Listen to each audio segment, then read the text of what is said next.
to. Malunod sa lawa. Mukha mo? So, tinapon ko po sa lawa ang bangkay. Yun. Hindi na alam ba ng ulo? Hindi na alam ka. Sinunod po sa akin, ako lang mataba na yun. Kahit ang hindi ka na. Lagi mag-trip na kayo. Hindi alam mo. Uy, kuha yan. Mabaho. At umuulan pa.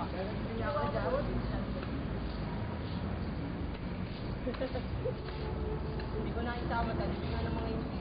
Kaya minabuti ko pang itapon sa lawa ang bangkay. Mukha mo? Tinapon ko ang bangkay sa lawa. Sandali. Akala ko wala na eh. Pinatay ko ulit. Game na lang. Ayun na si Ma'am Lebrudo. Isip na lang. Bakit wag ko pare? Yun. Baka lamang unang para sa alipin. At di alam mo yung ginagawa. Record na yun, Ochi ah. Dilim! Uy. Tara natin! Hoy! Kami, tamama ko. Ay, naka-record to daw ako. Ay, ano? Ano siya ng ano, pantakit? Dali na. Awawang ama ko. Magbabayad din ang dapat managot. Hindi naman kasama ko. Ito ako nagkakamali na. Hindi naman kasama ko. Mahal na ako nalili lang ko. Ang gagawan ko. Pati tama ko. Pagod damas ko.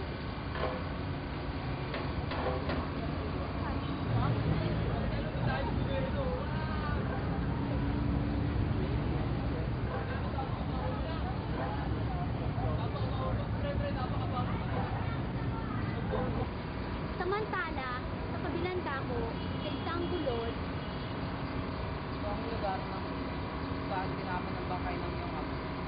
Maraming salamat sa pagbubuhay ng lugar na ito. Lang naman yung bilang para. Dahil naman ako ng nalagyo sa iyong ama. Kung ano pala dapat ko ipagpatuloy ang binabalak na aking ama.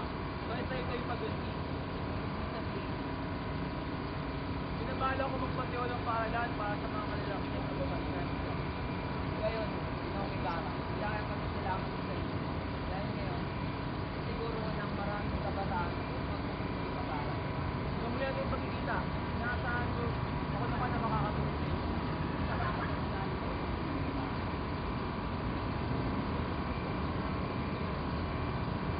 Sa iba. now, ngayon, ganito, umano kayo ng bangka, mag-provide.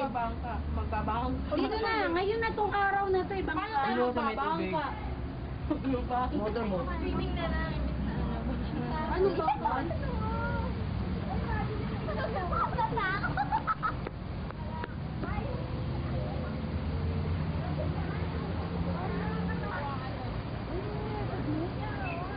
Hindi ako matutuwa ang aking mga anak sa inihanda kong mga pagkain ito. Sina Basilio at Christine. Subalit ako'y kinakabahan. Bakit wala pang aking mga anak?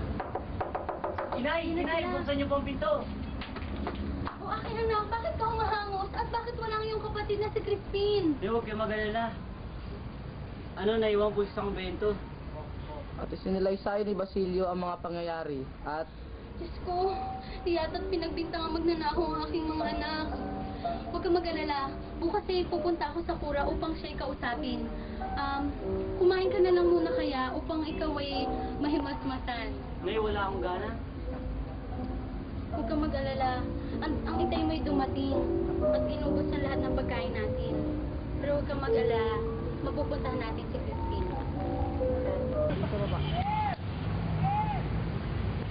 Kinabukasan ay maagang nagtungo si Tita sa para sa kura upang kahit paano'y maibisa ng galit ito sa kanyang anak. Subalit, magandang umaga po sa inyo.